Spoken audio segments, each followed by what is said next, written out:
All right, so we're going to be doing our second part of our lecture series, following up Dr. Loveland's series on the ACL surgical selection. I'm going to be speaking a little bit more today on graft selections and rehab considerations. My name is Stephen Lapante. I'm the lead therapist here at Children's Health Andrews Institute. Let's go ahead and dive in. We'll talk about our objectives. So very easily, just going to talk about the ACL graft options that are available. And then we're also going to review all the pros and cons and related to each one of these graft options. And then the second part of this is going to be discussing rehab strategies related to ensuring that we have successful outcomes for each ACL graft type. Before we jump in, I think it's important to kind of get a background for why this lecture is even happening. So many times that we do these lectures, it's because, someone asked us to, but this has actually been something that has been on the plate for me to consider doing for the last few years. So the picture on the left is Andrews Institute in Gulf Breeze, Florida, where I originally came from. Spent 10 years out there working alongside Dr. Andrews and some other great physicians.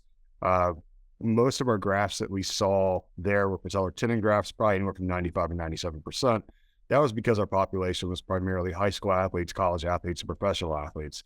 We did occasionally see some hamstrings and allograft tissues. I actually did a 65-year-old hamstring autograft on a high-level tennis player who successfully returned. She was a lot of fun to work with, but we did see the spectrum, but not as much so as what we do here at Children's Health Andrews Institute in Plano, where we do tend to see more of the skeletally immature patients. So that gives us more options for graft selection, whether it's hamstring, quad tendon. We've seen IT band, patellar tendon, you name it. But what I realized is when I got here was that I really needed to have a better ability to treat these different graft types than what I was used to, which was, all patellar tendon grafts. Got very good at those grafts. Actually did numerous lectures on the rehab process. Got here and realized that there were some holes in the chains and some kinks in the armor where, we needed to really kind of buckle down and figure out what was the limitations for each graft and how we could best suit these athletes to make sure that they could go back to sport and have success in their career. So just a quick little review of ACL reconstructions. So in the US alone, rates of ACL reconstruction have increased significantly in a 12-year period. That's not uncommon. We see a lot more kids, especially here in this North Texas area, playing sports than we've ever seen. We tend to see, a little bit of a higher rate of females and males respectively, overall, depending on what, research paper you're looking at. Like in this paper, they're almost 1.5 times as likely as male athletes to suffer an ACL injury. Some of your other some of your other studies, reporting we're up to 8 times more likely than males to tear their ACLs. And I can tell you, firsthand, we are seeing way more female ACLs here at our institute than we're seeing males. A multi-sport female athlete was estimated to have nearly 10% risk of ACL injuries over her entire high school career or secondary school career. And then specifically male and female adolescents playing soccer, basketball, lacrosse, and football appeared at a particular higher risk of injuries. And so these are all things to consider as we go into deciding what graft to do and then also what sports they're returning to. And we basically have 2 graft types. We have our allograft tissue. That's going to be our cadaver tissue, Achilles tendon, patellar tendon. You'll see some IT bands and a couple different ones. Then we have our autograft tissues. That's going to be the patient's own tissue going back into the body to become the new ACL. So our bone patellar tendon bone grafts, hamstring grafts, and the new kid on the block, the quad tendon grafts. And I've always said, if you can be really good at the bone patellar tendon bone, the quad tendon isn't much different. The hamstring's got its own, pluses and minuses, and that's actually what we're going to review here next. And there was a great paper that came out. It was Burba et al. I put this on here, realizing this is really small type, and so I wasn't going to be able to use this slide by itself. So the future slides actually broke down each one of these graft types. But this is a nice summation. I think it's a great paper. This is a really new paper. Just came out in 2021. So highly recommend anyone listening to go ahead and check that paper out. A nice way to look at all the advantages, disadvantages, and complications for each graft type. So we'll look first at our allograft patients. Once again, these are our cadaver grafts. Indications, these are our patients that are over 40 years of age. They may have multi-ligament injuries to the knee as well. Some of this is a patient preference thing. It's a little easier graft on the front end, a little easier rehab process. The advantages, right? The surgical time for a surgeon, that's a little less, which is important. The graft size is relatively predictable. The morbidity rate's not that high. Like I said, the easier recovery rates. These patients don't tend to have as much of the anterior knee pain with some of the funky stuff that we see with the other grafts. Like I said, there's multiple types available. Patellar tendon, tib, anterior, posterior hamstrings. You got a lot of options. Now, here's the disadvantages, right? It's a little more costly. They also have a higher rate of infectious disease, and then this delayed incorporation. So they actually have a higher failure rate. And there's not many papers out there that don't go, with this.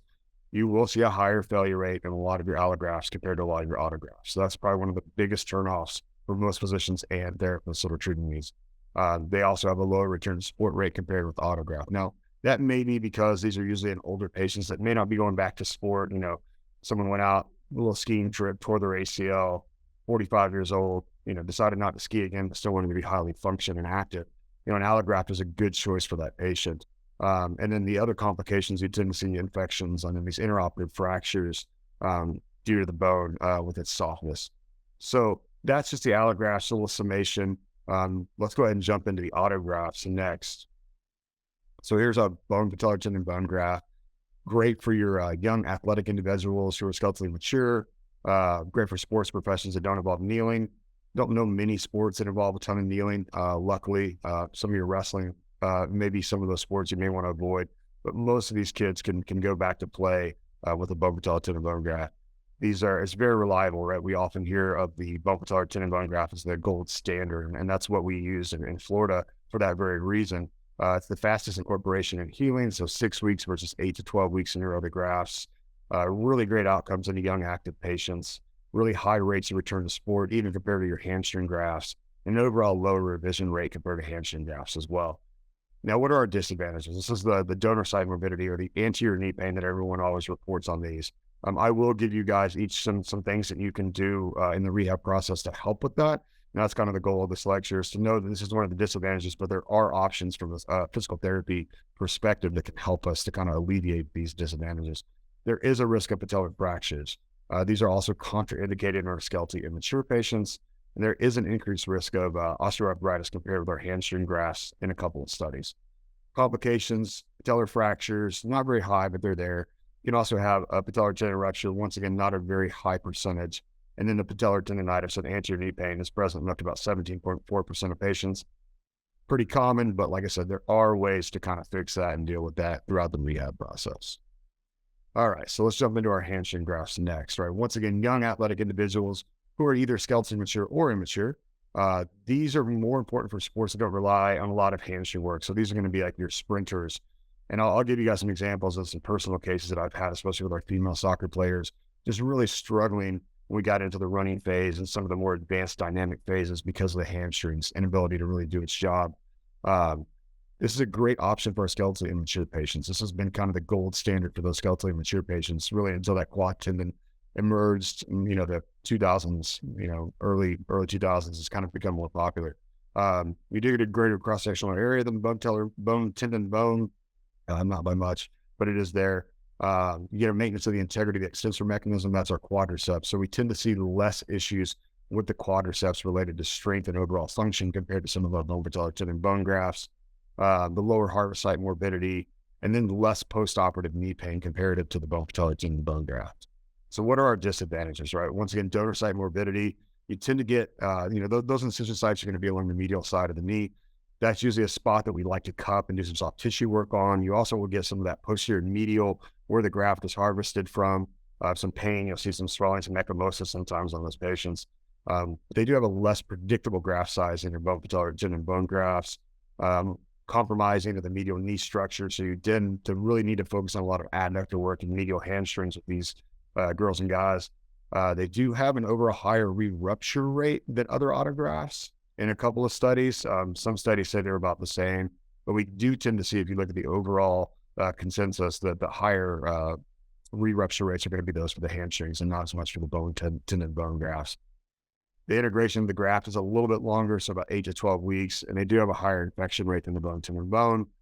Complications involve bone tunnel enlargement due to this windshield wiper effect, and then this kind of residual hamstring weakness, which has been noted on numerous isokinetic studies that even up to a year and a half, some of these kiddos are still having issues with hamstring strength. And imagine in a sprinter how important that can be, or anyone who's really having to use those hamstrings to kind of get from point A to point B, And then this is a new guy, right? The autograft for the quad tendon. once again, young athletic individuals who could be either skeleton mature or immature. Pretty large footprint on these, actually one of the largest of all the graft types.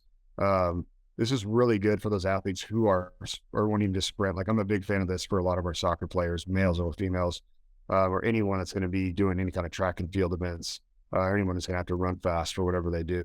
Um, and this is also good for anyone who's like a laborer, right? Anyone who's in construction that's going to be on their knees, any of your wrestlers, your judo kids, like carpenters, things like that.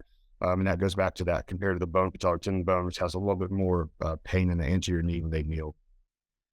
It's a really robust graft. Like I said, it's a thick graft. It does well. We do tend to see some issues with just some general stiffness on this knee, quad tendon repairs, and we do with bone tendon bone repairs, but it's not significant.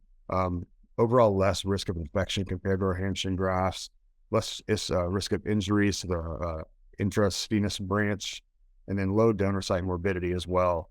And once again, low anterior knee pain compared to your bone tendon bone. Here's our disadvantages. We still see this extensor mechanism issue with these. So prolonged quad weakness with these full thickness grafts. The donor site pain is there. You do occasionally get a postoperative hematoma. Don't tend to see a ton of patellar fractures in these, but they are common. They can be present. And then it's kind of rectus femoris retraction that you get postoperatively. That's a surgeon thing. I don't tend to see a lot of that in the rehab side of it.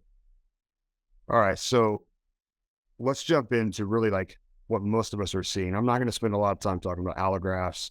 It's a pretty uncommon graft in general compared to our autografts. So the focus of this lecture is going to be strictly on autografts and what we can do to maximize their potential for healing and getting those kiddos back to sport. Ultimately, though, there is no uniform consensus on what's the single best graft choice for ACL reconstruction. And that's because there's so many factors that need to be considered, right? The age of the patient, are they skeletally mature? What's the health of the tissue being harvested? Not everyone has great patellar tendon tissue, so they can't harvest from those sites. What is the gender of the patient? Males or females, and what sport are they going back to? We mentioned this earlier. Is it going to be a soccer player, a lacrosse player, basketball player, lots of cutting, lots of moving? Those are kids that may not want that hamstring graft. They may want a little more robust graft of the quad or the hamstring. The quad or the patellar tendon. Body type has come up. And so I included 2 studies. And so this was an adult study up top. So the effect of the high body mass index on knee muscle strength. And this was in hamstring tendon autografts. And so what these authors found was that the higher BMI compared to the normal BMI group had a more difficult time reaching what was called a quad symmetry index, or basically comparative function to the opposite leg versus the normal BMI. And that was really the only thing they really found on this was that the quads did not do as well. They actually didn't do a bad job on their hamstrings. They did tested pretty well isokinetically compared to the normal BMI group. Couple of issues, not a big study, only about 26 people in this study in general, but just something to note, especially when we talk about our adults with a higher BMI. Maybe there's another graft option that would be more beneficial. We deal with kids, so I wanted to make sure we included this study. So how does obesity impact the pediatric anterior cruciate ligament reconstruction? Ultimately, these authors found there wasn't any significant issue related to BMI in these populations. So they all tested well. They all returned to sport about the same. And so in this study, they actually didn't find any kind of correlation to obesity and the pediatric ACL. So just kind of food for thought, depending on what population you work with. I've always been, a fan of, if it's a bigger patient, I always want a bigger graft, which is usually going to be your bone tendon and your quad tendon grafts in general. What we'll talk about later is that's not always our decision. And then you have to look at what's the physician's preference. What do they typically do? Like if I go in and I have a surgeon who's done, 100 hamstring grafts and 5 quad tendons, I might want to choose, if that's my only option, of course, I might want to choose that hamstring graft because that's the most experienced graft. So those are things to have discussions with the physicians, with the parents and the patients. And those things matter too. Every patient and every family has access to the internet, right? We live in this digital age where they can go on and look at, what are the best choices for it. Everyone's like their own medical professional knowledge person.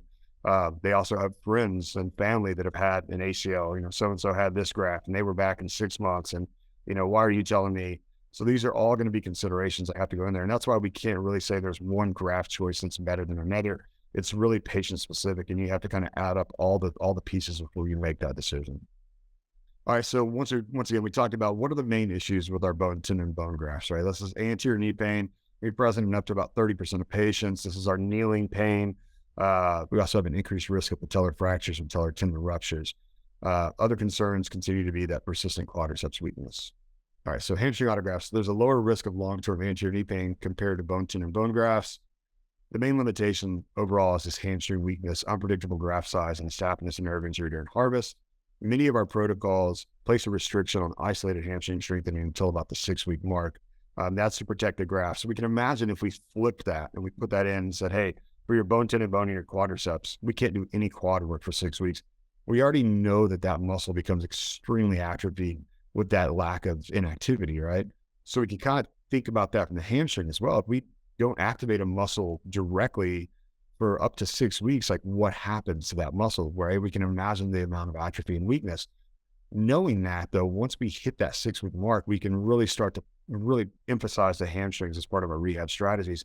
I'll give you guys some examples of some things that we do in the clinic to kind of get these guys and girls back on track when they do have these hamstring grafts. And our quad tendon autografts becoming more and more frequently used in the pediatric patients.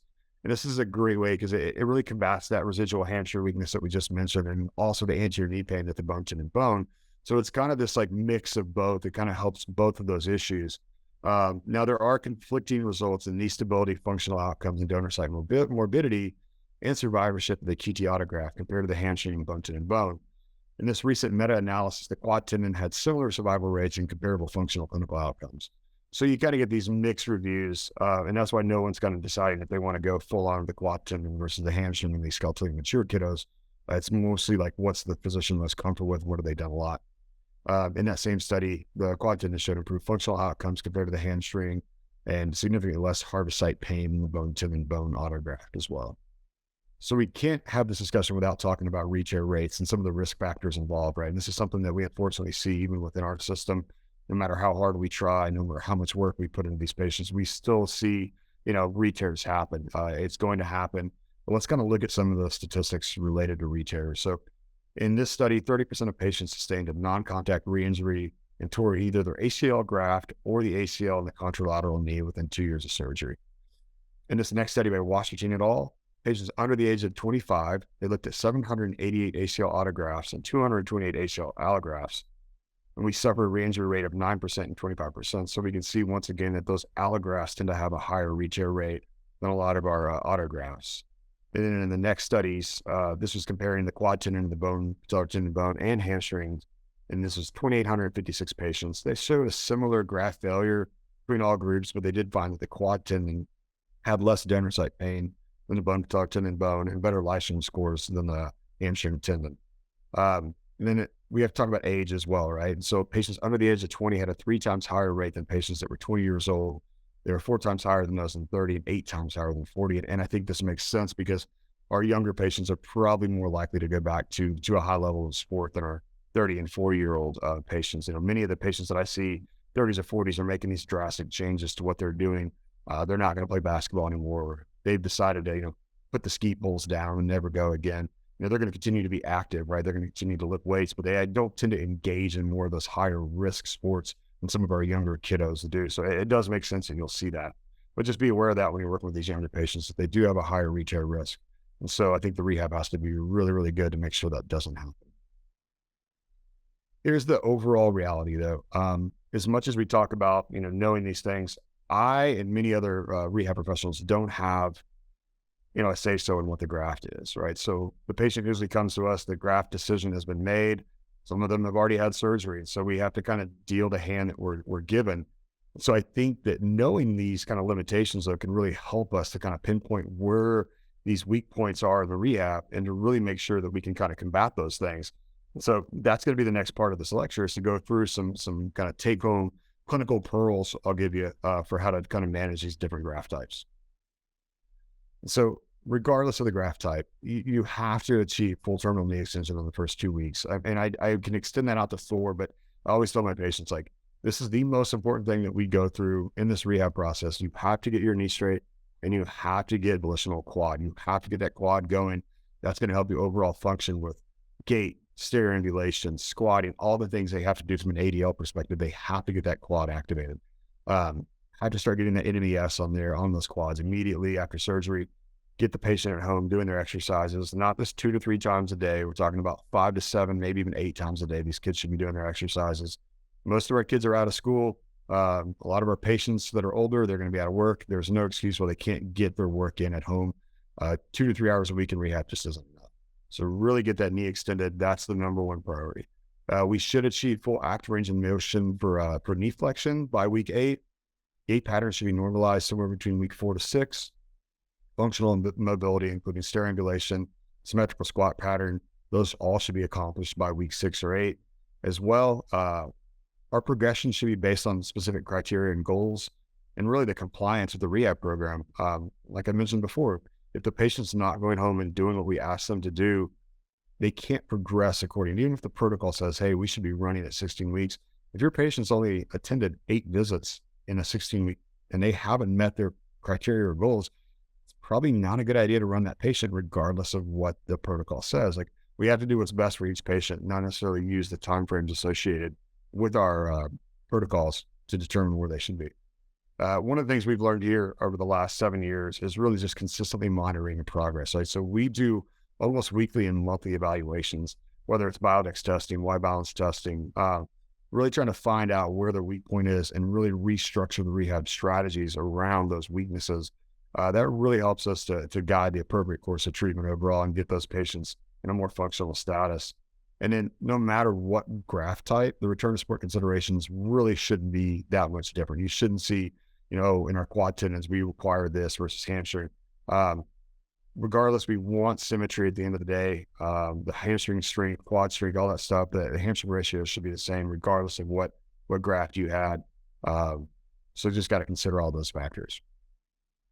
And this is something, and I added this today, actually. I had a patient that came in this morning. Not every ACL reconstruction will be the same. You have to be able to adapt to the specific demands of each patient. So I had a high-level soccer player, tore her ACL a little over 2.5 years ago. Very successful rehab, passed all of our tests, went back, was able to play for right up to a year, went up for a header, came down awkwardly on the other leg, tore the other ACL. So we're sitting on about 2 weeks post-op.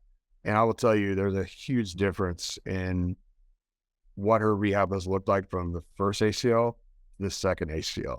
And we had to consider like the emotional, like the psychological factors too, right? So this was an athlete that was probably slated to have a D1 scholarship in soccer. And now with the second ACL, decided, maybe that's not the pathway. I'm just going to go to school. I'm going to get my college degree and be done. So, right, there's this lack of intrinsic or extrinsic motivation that now exists. So yes, is she doing her stuff as much as she did the first time around? Not at all. Is she, pushing herself like she did before? No. There's nothing against this young lady. It's just a different situation. This is a different graft, or the same graft, completely different mindset though. So just understand that, like, there's so many factors that go into rehabbing these ACLs. You can try to stick to the same thing you do with everyone, but I will tell you, you will oftentimes fail if you're not adapting to each patient. So just wanted to hit that today. There's something that kind of saw this morning, and I want to make sure we include it in this lecture today. All right, so let's talk about the bone tendon bone, right? So these are the issues we have. Late stage anterior knee pain, right? We get into more dynamic activities, running, cutting, plyos. You tend to see more of this patellar tendon, quad tendon, patellar region, just pain. So how do we combat that? Initially, I like to make sure that we're doing a lot of soft tissue work, whether it's cupping, scraping, manual work into those areas, right? We go all the way to the top of the quad, all the way to the bottom of the quad. We'll get into the calf, the hamstrings, do a lot of soft tissue work on these, especially around that those incision sites, right? We talk about donor site morbidity being a big issue. The more that we can kind of get into those tissue structures and help them to kind of get their pain out, I think, especially early, will help you long term. One of the biggest mistakes that I see overall is that we kind of take it easy for the first 8 to 12 weeks. And then all of a sudden we get clearance to do more stuff and we kind of ramp it up. So we go from like a volume of 1 or 2 to a volume of 8 or 10. And that's where we tend to see so much patellar tendonitis come through. So it's got to be progressive load over time. One of the things that we had started doing, this has probably been well over a decade, to combat some of that anterior knee pain is starting to get loaded onto the knee, right? So we think about this from points of contact. We can go into quadruped, which is 4 points of contact. Quadruped with 3 points of contact. So that would be lifting an arm. Quadruped, 2 points of contact. Think about your bird dog type exercise, right? Tall kneeling positions, hack kneeling positions. And those tall kneeling and hack kneeling positions are fantastic ways to develop some core stability as well. So I'm going to review some of those on these next few slides. So if you see the slide on the left, that's just our quadruped position, kind of loading onto that. Make sure you're on a soft surface, right? Don't be on a hard surface on that. It sucks on its own. Try to be as comfortable on that knee as you can. And then once they've mastered that, they can go in and start lifting an arm. And I really like the ball behind the rear end into the wall there. It's really a nice position. We talk about setting up for like a squat pattern or something like that. But this is a good core knee kind of all-encompassing drill. And then the next progression of that, right now, instead of 3 points of contact, we have 2 points of contact. So we can start getting into some of our rotary stability drills, like our bird dog drill. Make it a little harder with a TheraBand resistance. Make it harder with a sandbag pull through. So all kind of ways to progress some of those exercises. Well, let's see if this video is going to work. Right. There we go. We're loading. Hinge patterning. I can't emphasize enough. If you've heard any of my other lectures, hinging is so important for what we do in multiple sports and what we do in the training room for strength and conditioning. So just, starting them early. This is about 4 or 5 weeks post-op, working on a hinge pattern, working on getting into that tall kneeling position, right? We're getting some glute activation. We're loading the knee. And then the next step of that would be our half kneeling chops and lifts. So now we're into a 1 point of contact, working on some chops and lifts. We can do all kinds of things out of half kneeling position, but these have been ways that we found that kind of cut back on a lot of that donor site morbidity or a lot of that pain in these bone patellar tendon bone grafts. You actually have to load it. So it turns out maybe those studies that are talking about the kneeling patients, maybe they just needed to kneel a little bit earlier and not wait until, 6 or 7 months post-op to start getting into those positions. But we've had tremendous success with this. Highly recommend this. Make sure you check with the surgeon. Some docs may not want you to load on it, but I haven't had any issues with it. I've been doing it for a long time. All right, looking at our hamstring graft, we mentioned donor site morbidity and then also hamstring weaknesses. So what can we do to help with this? All right, once again, instrument assisted soft tissue work, cupping, scraping those hamstrings, particularly, getting into the incision site, getting into that medial hamstring where the graft is being taken from. And once your protocol allows, usually somewhere around 4 to 6 weeks, we can kind of get this progressive loading for the hamstring. So we like to start our athletes in a 90-degree isometric position. We start that at actually 4 weeks in our system. Some people would advocate 6 weeks. That's fine. Progressing more to isotonics, right? So your prone hamstring curls, standing hamstring curls, working from a concentric to eccentric, and then working into more dynamic activities. So like your tantrum kicks or your Nordics. And so let's take a look at a couple of those.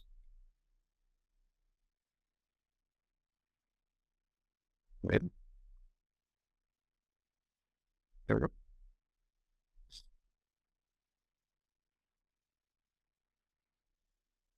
All right, so video on the left, this is an assisted pattern. So pulling the heel up to the butt. This is one of the biggest things that we see post-operative hamstring tendon grafts. So this is one Dr. Andrews used to love to talk about when we were in Florida, why he never used hamstring tendon grafts for his runners, because they could never get their heel to their butt, right? So we had to come up with a solution to that. We weren't ready. We weren't okay with that. So what this athlete's going to do is going to pull up, get the heel to the butt, and then he's actively now contracting. So this is going to feel this in that high hamstring and that glute. He's going to feel that contraction of that hamstring, controlling that down, right? That's a great way to kind of get that in-range activation for that hamstring. And then we talked about the tantrum kicks. Many of you guys are familiar with this, but just kind of working more concentrically, fast twitch, getting into that. That will help you when you get back into a lot of your running phase with these hamstring tendons. And then the Nordics, tons of paper on the Nordics with its importance to the hamstring strength overall. These are just as much work for me as it is for that athlete. Sometimes when you work with big boys, but he did a great job with that. So these are just some options, right? These are things you should be doing with your athletes that are having these graft types. I would not do this at 8 weeks. Nordics are a lot of work. I probably don't start that till about the 12-week mark on a lot of our athletes.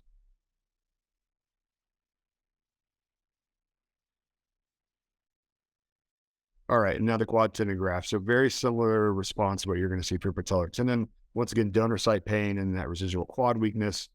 not too much difference here, right? Same soft tissue work. Make sure you're getting the NMES, the neuromuscular stem to the quad. And then we also want to make sure that for our quad tendon, all of our grafts, honestly, like there's nothing wrong with open chain.